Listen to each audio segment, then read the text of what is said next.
Guys, we're in the middle of a pandemic and these are trying times. It's hard on our mental health, our mental state, and this is why I love our sponsor today, BetterHelp.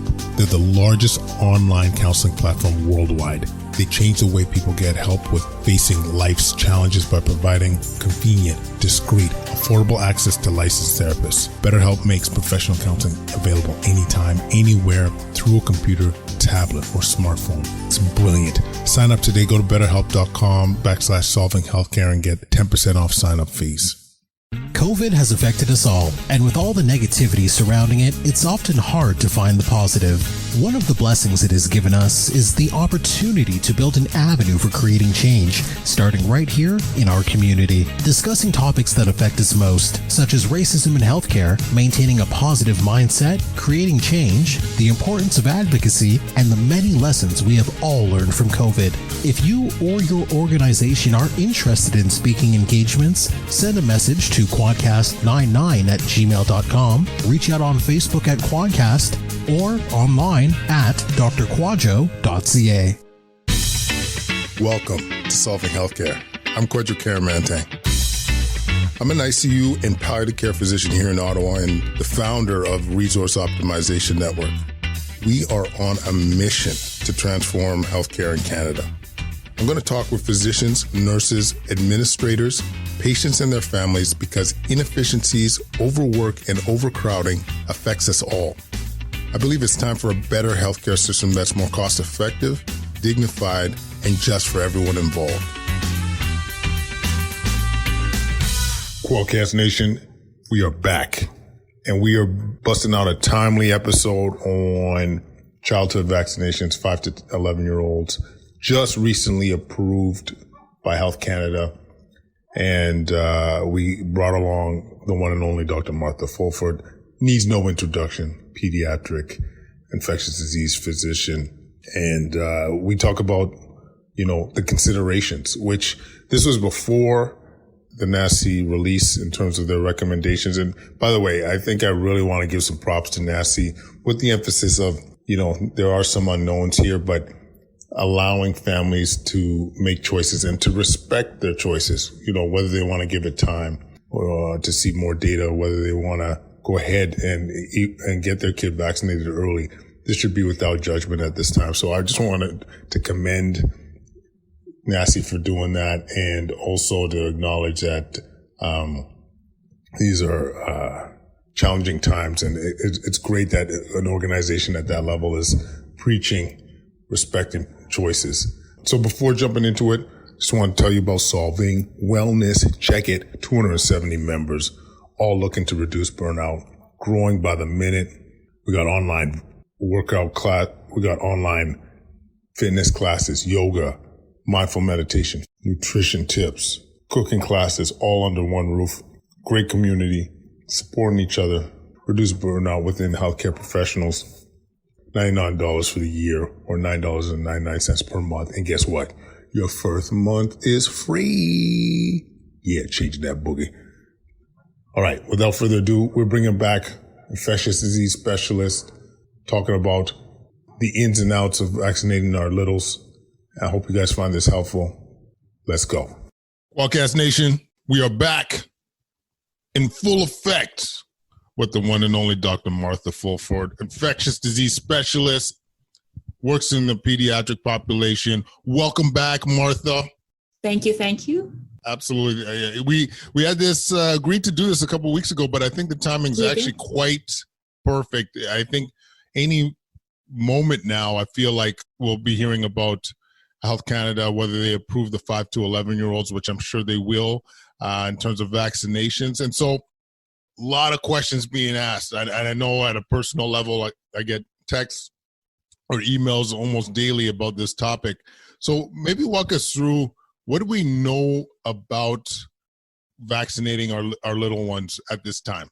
Sure. I'm actually going to start a little bit about just taking that step back and talking a little bit in general about vaccines and what vaccines do and what they don't do. And remembering that vaccination recommendations don't have to be a one size fits all. We have many vaccines where we recommend them for children, others where we recommend them for certain vulnerable groups or for people who are older because we know they're at higher risk. And so we need to think about when we talk about vaccination, why are we vaccinating? The perfect vaccine, of course, stops all transmission. We have no more infection and the illness is eradicated. And that's actually happened once for human diseases, and that's with smallpox. Otherwise, what we do with vaccines is either they prevent clinical disease or they prevent severe disease. So in other words, they prevent, we all still get exposed to the illness, but they prevent us from getting sick from it. And what we've learned from the COVID vaccines, and we've seen this with adults, that they are very good and they're sustaining the ability to keep people out of hospital. It's not perfect because some people are just vulnerable, and that would have been true with any illness. But what they don't do very well, and I think we're all a little bit disappointed because I think there was optimism at the beginning, is that they're not as good at preventing transmission. And so again, when we think about what we're trying to achieve with recommending vaccinations, I think it's important to actually have that objective, to have what's our endpoint when we do this. And so this brings us, of course, to the whole question about children, because the good news story about COVID, which I keep thinking hasn't been celebrated as much as it should be, is the degree to which our kids are spared. And so a term that I've heard said before is an infection of all, but it's a disease of adults.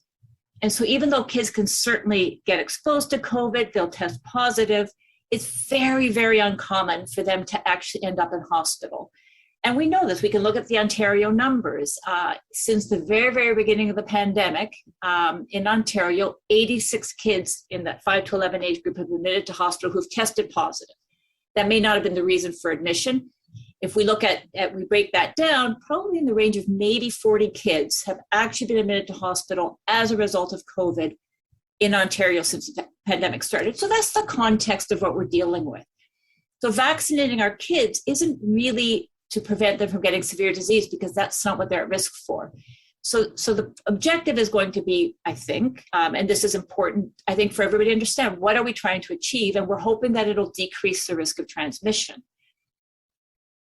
So I think that's where we're at with the vaccine. In terms of what do we know so far, so it's Pfizer that has done a study. It's not a final study. It's a phase 2, phase 3 trial. They have 2,268 kids. It was what's called a 2-to-1 randomization. So 1,518 were given the vaccine. 750 received a placebo, just saline injection. And then they looked at how the kids responded. It's a very short follow-up, so that they really followed them only for 2 months after the second dose. There's a second cohort that was followed that also received the vaccine, but there's an extremely short follow-up in that group at 2.5 weeks. So what they did was they looked at antibody levels. And so the dose that the kids were given, it's 1/3 the dose adults get, but it's 10 micrograms instead of 30. That in the kids, they formed good antibodies. Now in the trial, no child has severe disease, which is not a surprise. And so it's all about to what degree a kid got COVID and symptomatic illness. And the numbers were very low in both groups. I think it was 17 in the vaccine group, in the placebo group, and 3 in the vaccine group. So again, not zero. And that's what we know about it. The extrapolation, so because it was a short follow-up, they then did something called immunobridging to try to assess to what extent those antibodies would last up to the 6-month mark. So they looked at how much antibody the kids had, and then looked at and did a model based on what they'd seen in teenagers and adults, and based on that model, say they think it'll be effective at 6 months. The study wasn't powered, actually. They didn't look to see whether, to what extent transmission was decreased. They just didn't look at that. And also, we know from adults that in the first period of the first few months, there is actually a good decrease, and it seems to wane. So I think there are a lot of questions. I think we'll find out very quickly to what extent it stops transmission. But of the group that were tested, the side effects were exactly what we've seen in teenagers and adults. Sore arm, which is not surprising. We all get a sore arm after a vaccine, after all. A little bit of redness, headache. Some kids had a fever. Probably the most common, more serious side effect was enlarged lymph nodes. So kids did get what we call lymphadenopathy. The numbers are too small to comment on more severe side effects like or adverse effects like myocarditis or pericarditis, which is probably one of the most concerning ones we've seen in older people, in teenagers and older adults. But that trial, they're still monitoring the kids for that. So that if you look at their submission, they're still tracking all of that information. So how do we unpackage that information for parents? So what do we know? If you vaccinate a kid, they definitely get antibodies. Risk benefit, I think it's an evolving story. Kids who are at high risk of bad disease, so those are the kids who have significant neurological disorders, who may be chronically vented. Actually, morbid obesity does lead to a worse outcome. So the kids who are obese, who maybe are starting to show early signs of metabolic disorders, which I know these are young kids, but unfortunately we are seeing it. These are the kids who probably benefit from being vaccinated, even as we get more information. Kids who live in a household where the parent or there's an adult who maybe wouldn't respond to the vaccine or is very high risk, maybe a transplant patient, an adult on very strong immunosuppressive drugs in that household, you definitely want to take every chance, every sort of measure you could take to decrease transmission.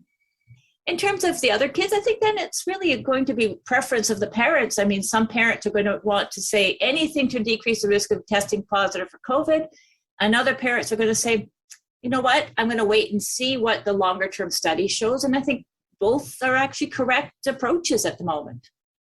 Yeah, there's a lot of great points you brought up there, Martha. One, if we focused primarily on the impacts of COVID on our youth, I think it was great to put that into context. Like if you just to put some less pressure on a lot of parents, knowing that there's only been about 80 kids in that age range that have been swab positive in hospital, and then you would take about half of those roughly that actually came in because of COVID. Correct. And then if I'm not mistaken, I don't think any kids died in that age. No, yeah. No. There was one child who did sadly pass away, but she had a malignancy. And the COVID was not the cause. Yeah. And no other child in the age group in Ontario has died. No, that is correct. Yeah. So, I mean, I think that's a really important point that I think sometimes doesn't get emphasized enough, that this blessing, this huge blessing that our kids truly have been spared, relatively speaking. The other component of that too is, from the data that I've seen, the ones that have been admitted with this typically will have the comorbidities that you mentioned prior. I think that's a highlight. And then in terms of the studies, I think there's really important points that we need to highlight. Like, a lot of people want to know about the safety profile. Like, this is a big thing. And, unfortunately, just to the nature of the study, it's hard to really know from a severe disease or severe adverse events with the numbers being that low. It's hard to pick that up. And so I think, as you said, Martha, like for some parents, that's what's the balance is. Like, you're going to try and balance the risk of transmitting to an older caregiver, if the kid is high risk, as we talked about, and the fact that we just don't have complete data yet. And then a lot of people that's truly is the challenge, I think, with the current state of affairs. Yeah, and we have to remember that the big benefit, and this is still sustained, of being vaccinated for vulnerable adults is prevention of severe disease, hospitalization, and death. And it's not perfect, but it's still, from what we're seeing, very good protection. That protection is there regardless of who's around you. So some people are saying, well, we have to vaccinate all the kids to protect the adults, but that's sort of a misunderstanding of how vaccines work. The vaccine and the adult will work regardless of whether the child is vaccinated. And that is good. I mean, this was the whole reason we pushed so hard to try to get particularly our vulnerable adults vaccinated. And we've had excellent uptake in Ontario. And so again, it's all about, I think, making sure that expectations are realistic, or that we have a clear endpoint of what we're trying to achieve. And I worry sometimes when I hear some of the language or I hear people talking that we haven't been very clear as to where we're going with all of this, because COVID's not disappearing. I think pretty much everybody has acknowledged it will become what we call an endemic virus. And that means it'll become one of the seasonal viruses that we deal with all the time. The other 4 coronaviruses that would circulate every year, influenza, RSV, parainfluenza. And so the numbers are never zero. And hospitalizations from COVID will never be zero. And we will always have some ICU admissions. And I think it's that people who think it's going to just be gone, or that somehow the vaccines are going to make it all disappear, it's unrealistic. And when we talk about that rolling out the vaccine for our kids, and depending on what, number one, how Health Canada approves it, but also, of course, Health Canada step 1. Step 2 is NACI, is the National Advisory Committee of Immunization, that gives us an idea of who it should be used for, how it should be given, what kind of dosing interval. So that's a part 2 of all of this. But even then, remembering vaccinating kids will have very, very little impact on hospitalization rates in kids, because we've never been overwhelmed with pediatric admissions, never. And if it doesn't stop transmission in kids, because we don't know that yet, it may reduce the risk of a kid transmitting it short term, but we don't have the data at the 4, 5, 6 months. It's just not available yet. And so I think it's incredibly important when we roll these campaigns out, that there's a very clear explanation of the rationale and the objective and the endpoint. Because otherwise, I think people get very frustrated. There's a lot of polarization on what people are expecting. It's like people are pro or anti, but we can have a more nuanced message. We can absolutely want vaccines for vulnerable adults, and at the same time acknowledge that the science isn't quite as certain with our kids. And fortunately, we have the time to get that information. The United States has started vaccinating kids. I'm hoping that the data is being collected very quickly. And so it's a good thing, I think, for us to make sure that we do this properly, and especially with the right messaging as to what we think we're going to achieve. Yeah, absolutely. Like I think, first of all, having that approach of not rushing, like I think people got to, like, objectively, for the reasons we clarified, realize that we actually have the luxury of time. We do, because the kids don't typically will get hospitalized and die of COVID. We could see what's happening in the States. We could collect more data before pushing it. How do I put this? Because my worry, obviously, is that we're going to start mandating this stuff like crazy before we have complete data. And it's one thing to have a higher collection of data and have a better overall picture of what we're getting into, but to mandate it and really essentially not really give kids a choice, I think is wrong. So ultimately, having that luxury to really see what's happening, I think we need to. The mandates for the kids is I've always sort of scratched my head about this, because it's not a fully approved vaccine for kids. It's still, in the US, it's still what they call emergency use authorization. Here it's interim authorization, because we don't have final data. So I've always sort of scratched my head as to, the whole risk benefit and the whole definition of emergency, of course, is a very individual definition. We all look at the numbers differently. But children, there was no requirement, for example, in Ontario. And if you look at what the province put out for the so-called vaccine mandates or vaccine passports, whatever we want to call them. For example, sports under 18 is not part of that requirement. And that's very clear at the provincial level. And yet all sorts of organizations are just on their own deciding to do this. And it's an interesting, I don't know, like I find it problematic when people think it's okay to go over and above recommendations. We would never have accepted people doing less than public health required. And so I find myself uncomfortable at individual organizations sometimes making their own policies, because the risk-benefit conversation at the individual level for young people is very different. I mean, we haven't spoken a lot about the myocarditis, pericarditis issue, but it is a very, very real adverse event for males in particular. And the numbers in Ontario are very clearly tracked. They're available. Usually Public Health Ontario updates them every Friday, but our rates are actually very high.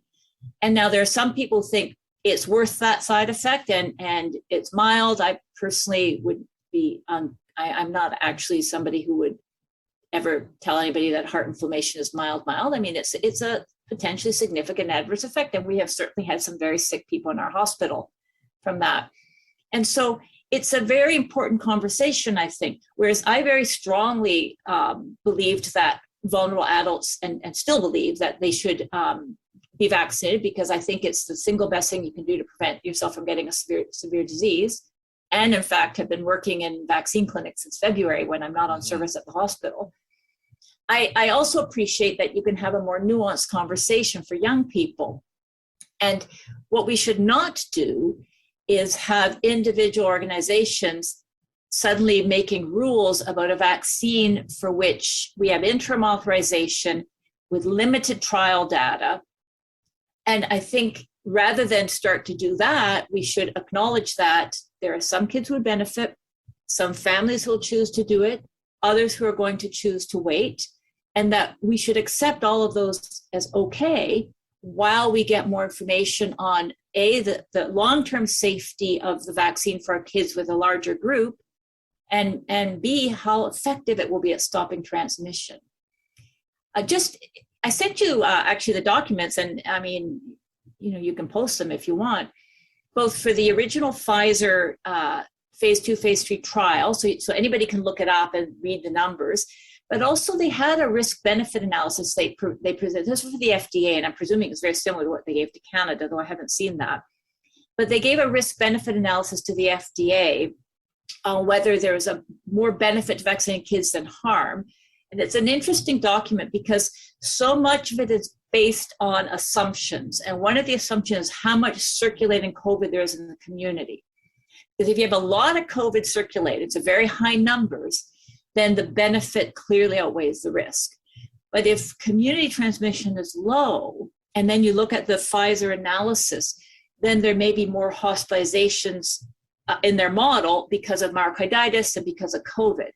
And so it's not it wasn't a slam dunk approval from the FDA. The deliberations with the FDA are actually online as well. It's an 8-hour day where they talked about it, and they had a lot of discussion. It's a very nuanced conversation, as it should be. Some kids definitely benefit.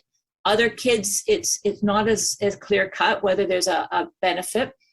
They point out that in both groups of the trial, that any kid who'd already had COVID didn't get disease. So the kids who'd had COVID were also protected. So I think there's still a lot to learn. And rather than rush to mandate and start to penalize people who are waiting for the information, I think we should acknowledge, A, kids don't get very sick from COVID, and B, our numbers are low enough right now in Ontario or in Canada that we should be cognizant that some people want more information and not penalize them for asking for that. Absolutely. I mean, this is what I might be maybe I should be a little bit more politically correct, but the mandates, the more I think about it, doesn't make sense. Like we're still collecting data, as we know in some demographics. In my perusal of the literature, some young men will have a high risk of being admitted to hospital from myocarditis from the vaccine than from getting COVID. So when you do that kind of math, like, and then to say that it's mandated so you to play a sport and then add the transmission point of view. Like, I'm gonna just walk through this. Based on the adult literature, if you're roughly 6 months, 8 months out, your ability to transmit is relatively high relative to someone that hasn't been vaccinated. So whether you are in a stadium full of vaccinated people, but if they haven't been they got their last dose months ago, there's still that risk of transmissibility. So what are you actually accomplishing You know what I mean? Like, you got to ask yourself, what are you trying to accomplish? And maybe the goal is to encourage vaccinations, but just realizing that you might not be you might not be as safe as you think just because everybody is vaccinated. That true protection is by you at being vaccinated, you reducing your risk of being severely ill and landing in the ICU. But I think this is one thing. I mean, as a father of three young, they're all boys.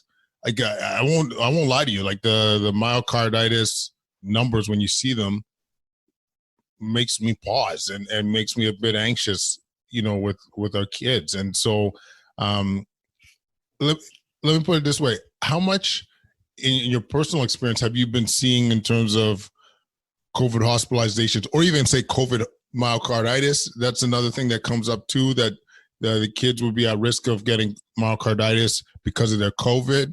And then, and relatively speaking, are you seeing much in the way of myocarditis from vaccinations in your own clinical experience? We last year had a couple of kids with a post-infectious multi-inflammatory syndrome, this so-called MIS-C, and they had some heart involvement. I think we had 2. We had no other myocarditis that I was aware of before the vaccines. We have certainly had quite a few vaccine-induced myocarditis, and some of them quite unwell, actually. We had one who had a troponin of over 60,000. For those of you who know what a troponin is, it's sort of when there's heart damage and you get this enzyme release, 60,000 is high. The myocarditis from COVID is an interesting conversation because, again, how much myocarditis you're going to see from COVID depends on how much COVID is in the community. But also, I actually tried to look into the numbers here, like, where did this come from? And it actually, we don't have direct numbers. It was a study that was done in the US from the CDC, and it was, what they did was what they called administrative data. So they looked at admissions within one health unit in 2019, or at least one of the sort of the big healthcare organizations, and compared people who had a code, like a sort of a hospital admission code for myocarditis. It compared 2019 to 2020. And there were more myocarditis admissions in 2020. And so it's a correlation based, really, because based on, but clearly when you start to look at administrative data and just hospital coding things, there's lots of confounders, not the least of which what other virus might have been circulating or not circulating in 2019. Because we do see myocarditis after a lot of viruses, and enterovirus is probably one of the most notorious. There have been some studies that have looked at who followed athletes, where they actually look at any athlete who gets COVID and start doing heart investigations. And that's more prospective. It's probably a much more accurate idea. The 2 studies I looked at, one of them had about 700 athletes, and the other had 19,000 athletes around that, but about 2,000, 3,000 actually were COVID positive. And then they looked at heart inflammation. There was about a 0.6% mild, sort of possible, probable, or confirmed heart inflammation in the athletes. In both studies, it was around 0.6%, with nobody admitted to hospital because of heart issues in those 2 athlete studies.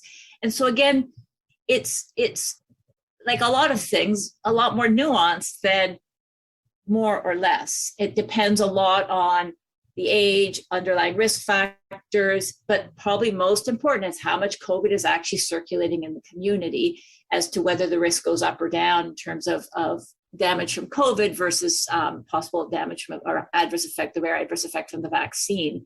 So not an easy answer, I'm afraid. But it does, I agree with you. It makes me pause as well. I mean, a young person should be allowed to make that choice and not be penalized in terms of taking informed consent and deciding whether or not they're willing to take that risk. But I appreciate the answer, because it, like, I want to know if it depends. And there's great points about, what are your risk of getting myocarditis from COVID? And that's a part of the equation. You want the pieces of the equation to be able to make an informed decision, to make that risk benefit ratio for yourself and your family. So, I think it's just something that I want people to feel encouraged that you can do, like, knowing where your risk tolerance is, what you need, what would put your family at risk, and make the best decision for your family. And I just think this is part of my worry is that if we don't advocate for this, people will be left not to be able to truly make a decision. Yeah, if you look at the numbers in Ontario, it's quite interesting. Just a second, I have it written down here.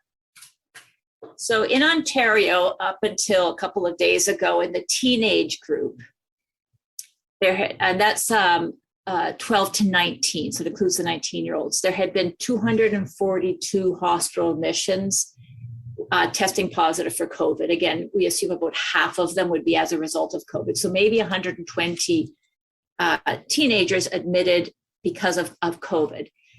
If you then look at the Public Health Ontario myocarditis numbers, and again, they're usually updated every Friday, they don't actually give us the hospitalization rates breakdown by number, but if you look at the numbers of kids or of teenagers who have had myocarditis and the hospitalization rates, it's pretty clear that we probably had an equal number of teenagers admitted to hospital because of myocarditis than have been admitted directly because of COVID.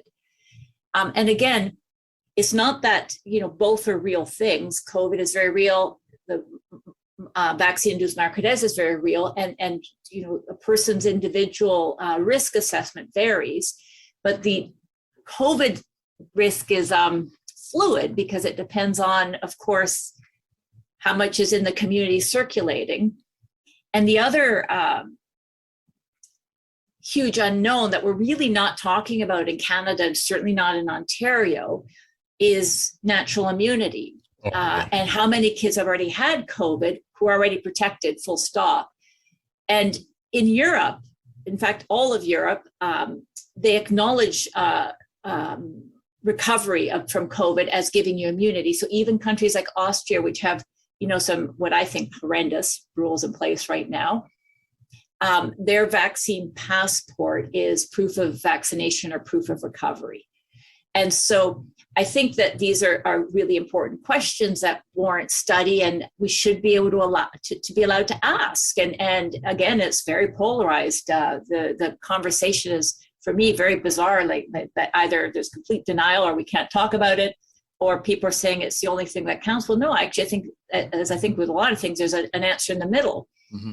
But it is something we should be talking about. I know Dr. Moore has mentioned it a few times now, that the way we get to herd immunity is either vaccination or recovery from COVID. So it's we all know that it's there, but we're just not talking about it or looking at it. And we have a great many kids, of course, who've already tested positive, who've recovered.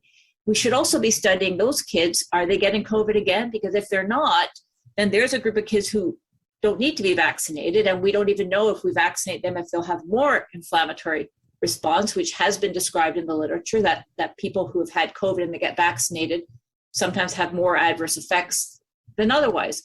So I guess I'm probably not helping you a lot, because I think for me, there's still a lot of questions, a lot of information that we should be studying and getting. No, but I think, the nice thing about some of these platforms is we get to advocate for certain things. And one of the things that you mentioned is the natural immunity argument. And I've seen infectious disease docs go back and forth, both sides of the aisle. And I know, as you said, there's probably somewhere in the middle in terms of the effectiveness of natural immunity. My personal bias from the perusal of the literature is that it's legit to, I think there's going to be a relatively good level of immunity from a natural infection, just not only from the literature, but even anecdotal, like from my personal experience, having not seen somebody land in ICU with a second from a second COVID infection as of yet, knock on wood.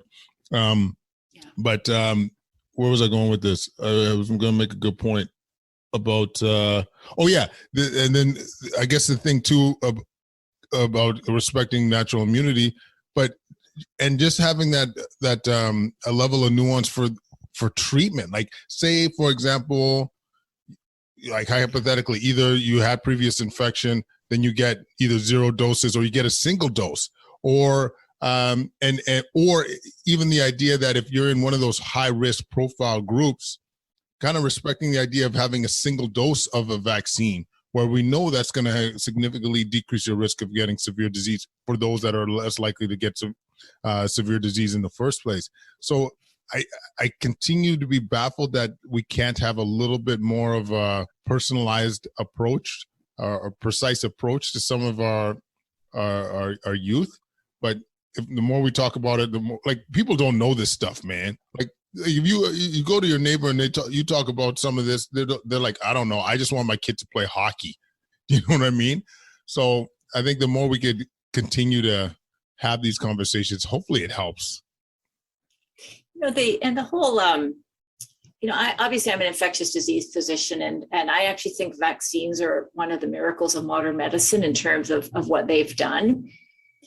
And I think that for children in particular, it's incredibly important that we do this right and we don't rush it, because it may well not happen, but what we can't do, what we absolutely cannot afford to do, is cause distrust in childhood vaccinations. These have been, they have saved more lives, I think, than just with any other intervention in medicine. Clean water, there's certain things that I think, have been fundamentals of public health, but childhood vaccinations have been remarkable. And so I'm one of those physicians who is very pro-vaccine, but who is saying it's okay to pause while we get a lot more information, and then we have very clear articulation of the objectives of vaccinating our kids, what we expect to achieve, and we have honest data on risk benefit as opposed to guesswork data on adverse effects. The not letting kids play sports, to me, is really problematic. First of all, it's not recommended by the province. We have study after study after study that have shown that these are not high-risk activities for the transmission of COVID. And we've got masses of information. I mean, the preponderance of data is that kids don't get very sick from COVID. There's always the exceptional anecdote, but again, that's true of every single infectious disease in the world, quite frankly. And so the restrictions that we're putting on our kids, some of these have nothing to do, at least for me anymore, with COVID. And it's more to do with, I think, perception and fears, and I'm not even sure why. And so I sure hope that doesn't trickle down to our kids. The harm that has happened to our children, and I know I've said this many times, has not been from COVID. It's been from the restrictions. The thing that has harmed our kids is social isolation, it's lack of activity, it's lack of all of those important things. We've had mental health issues, we've had physical issues, we've got learning deficits now, which are going to cause lifelong harm to our kids. So our policies for COVID need to be audience specific as well. So the policy that we have for seniors or people in long-term care are unique for that population. The policies we have for our kids have to be focused on what is of most benefit to our kids, and not just as myopic tunnel vision on COVID or no COVID. And I really hope that we can get to a place where kids, this is what they need, and this is what the public health policies for our kids are. And it should not be based on like some individual organization's decision on what they've decided they want to do. It should be based on sound public health measures that we know about in terms of risk and benefit for the kids. This is why I'm scared. This is why I see fully vaxxed kids, high school kids playing cricket with masks on outside. I'm reading that one of our universities is not going to have in-person education despite having mandatory vaccinations to be able to enroll. Do you see what I'm saying? Like, this is not, like, I got to tell you people, it's fear-based decision-making. 100% of this has been fear-based decision-making at its like prime. And we need to step away from that. And just because to recognize people, like, you got to recognize there are consequences to your actions. unintended, or sometimes I wonder, like, I don't want to say that. They are unintended consequences, clearly. You know, what's the quality of education that's coming through somebody that's getting strictly virtual learning? This is a future. I want that engineer to be tip top, not 75% tip top. You know what I mean? Like, let's not ignore the youth. Let's focus on what's best for them. If you are anxious about this, get yourself vaccinated. Do the things that you need to do to protect yourself. But the vaccination, that is your prime way of protecting yourself. You know, like that's for the adults. Sorry, that's what I'm saying. Yeah, sorry. Yeah. I'm thinking strictly of the adults, like that, because I mean, it's adults that are driving this. You know what I'm saying? Like it's. I mean, I don't know. I don't know why, for example, anybody is having children wear masks outside while playing sports, and particularly not teenagers who are vaccinated. We know perfectly well, and this is in study after study, that the risk of transmission outdoors is negligible. And really then it's that sort of face-to-face contact. There have been some excellent studies with sports. One actually that just looked at, that actually had movement trackers on football players to see how much transmission of COVID would be among the sports teams. And there was zero transmission of COVID while playing sports, while playing football. And that's with tackling and stuff, because these are transient contacts. Whereas, and it was the same, there have been studies with hockey. There's no transmission on the rink. So where it happens, if it's going to happen, is not surprisingly, it's where people have really close contact, maybe in the change rooms or something like that. And so the restrictions at this point aren't really based on really any sound infection prevention and control data that we have, because we actually, all the data would show that's not necessary to do that. Whereas there are other environments, and again, it's this whole, it's not mask versus no mask, it's outdoors, please don't do this, the risk is minuscule, and the benefit of just letting kids be kids is huge. Whereas really crowded indoor conditions, particularly if it's lots of people you don't know with really crappy ventilation, well, then that's a whole different conversation. Mm-hmm. But it's like we can't have nuance anymore, and it's too bad. We can't. Before letting you go, Martha, there was one thing that I think it might be important to comment on. When I chatted with Monica Gandhi, sorry, it's been one of those days, she was talking about maybe the interval between doses being correlated to risk of myocarditis. I wonder if you have any thoughts on that, or if you felt strongly about that. I haven't read anything on it personally, but no, it's sort of anecdotal. We haven't really seen it, and the thing is that most of the pediatric or the teen vaccination protocols were done really quickly, mm-hmm.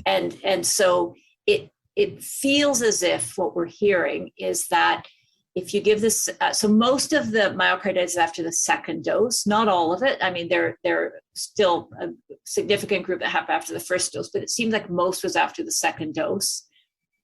That if we had a longer interval between them, that maybe there was less. This is a perception. I haven't seen it adequately documented, but to be perfectly honest, it's also because we kind of rushed in the nicest sort of way. We actually we're pushing a shorter interval on teenagers. And really the two countries that have done most of the teenage vaccinating are the US and Canada. Mm.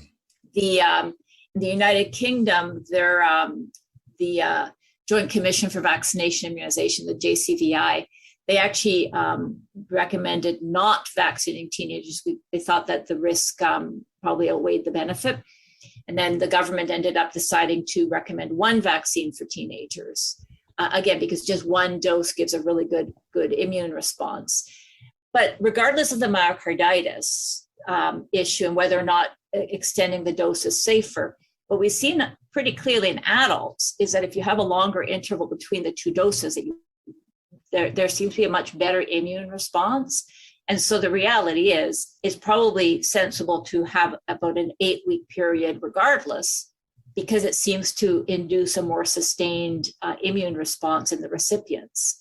And so there's a perception anecdotally that we may see fewer adverse effects with a longer interval. And so that would be good if that were true. But for me, even more important is it seems to work better. That's very helpful. That's a great point that be remiss not to mention is that there seems to be a more robust immune response with the longer intervals. Martha, as usual, super informative, nuanced, balanced, reasonable. I really appreciate your time. And I know actually this is going to be helpful for many parents that might be struggling with this decision, having an approach in mind that could be suitable for their family. And once again, no judgment, people. You do what you think is best for your family. And because this is a very unique situation compared to earlier in the pandemic. It is. And different risk-benefit conversation. I think that's really important. And I really, really hope that we could just respect each other's choices, that there's particularly for our kids, there's not really a right or wrong answer right now. Okay, no, I take it all back. The right answer is to let kids be kids. Okay, so I actually feel very strong about that. Yeah. I personally, at this point, do not think we should be having any restrictions on our kids. We know a lot about COVID and kids. We know that the single most important thing for the health and well-being of our kids is to just let them be kids again. Okay, so now that I got that off my chest, the allowing respect of decisions, understanding that it's not clear cut with this age group, I think is really important. And I'm hearing some terribly sad stories from the US already that, their kids were all allowed to play up until one group got vaccinated. Suddenly they're not allowed to play together. I'm going, there is no difference now than there was a month ago. And so do not discriminate. Do not start playing that game with our kids. That to me, of the worst conceivable thing that could happen if we start to see discrimination and punishment and sort of ostracization of kids based on something that is just not medically appropriate. And so the single most important focus for me is respect the family decision, because whatever the decision is okay, and do not punish our kids, because no, they've already had far too much harm. Absolutely. And just to kind of reiterate the discrimination piece, like you'll see a lot of talk people about, once again, do you mandate it for schools, for example, and recognize as a guy that represents, wants to speak for the BIPOC community, that this is a group that often could be hesitant and then often could be, we've talked about this many times, mistrusting the system. A lot of these kids are already behind, and they've suffered from the restrictions that have happened throughout the pandemic. And so you're going to I don't want a 12-year-old kid to be in a situation, or an 11-year-old kid to be in a situation where the parents say, we're not ready to be vaccinated, and that kid can't go to school in person. I will not accept that as being okay. That's not okay. That is not okay. This is not the Canada we came to love. And so, have that context when people are talking about, making mandatory. Once again, there's been so many unintended consequences during this bad boy. We don't need another one. And again, remembering our kids, the risk for the kids is simply not there the way it was and remains for more vulnerable adults. And so that's why I can't say often enough, policies for our children need to be focused on what is best for our children. Understanding that the vulnerable adults, anybody who chooses to be, has been vaccinated and protected. And so you don't need to have the kids vaccinated in order to protect the adults. If the adults have been vaccinated, they've got their protection. And fortunately, most adults have elected to choose to do that. I'm just going to touch on what you said about communities. So I've been working in Hamilton at the vaccine clinics, and for most of October, I was helping out with the shelter health.